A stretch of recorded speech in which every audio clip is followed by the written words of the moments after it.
ಪ್ರಾರ್ಥಿಸೋಣ. ಪರಮ ಪುನೀತ ತಂದೆ ದೇವರೇ, ನಿಮ್ಮನ್ನು ವಿಶೇಷ ರೀತಿಯಲ್ಲಿ ಒಲಿಸಲು ಇಷ್ಟಪಡುವ ಮಾನವರಿಗೆ ಕನ್ಯತ್ವದ ವಿರಕ್ತತ್ವದ ವರವನ್ನು ದಯಪಾಲಿಸುತ್ತೀರಿ. ಅವರನ್ನು ನಿಮ್ಮ ವಿಶೇಷ ಸೇವೆಗಾಗಿ ಪ್ರತಿಷ್ಠಾಪಿಸುತ್ತೀರಿ.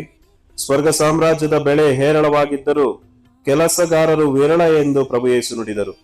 ನಿಮ್ಮ ಆಶ್ರಯದಲ್ಲಿದ್ದು ನಿಮ್ಮ ಸಾಮ್ರಾಜ್ಯದ ಬೆಳವಣಿಗೆಗಾಗಿ ದುಡಿಯಲು ಯೋಗ್ಯ ಯುವ ಜನರನ್ನು ಆಯ್ಕೆ ಮಾಡಿ ನಿಮ್ಮ ಕೃಪಾವರವನ್ನು ಅವರಿಗೆ ಮಾತೆ ಮರಿಯಮ್ಮನವರ ಮಧ್ಯಸ್ಥಿಕೆಯಿಂದ ಅನುಗ್ರಹಿಸಿರಿ.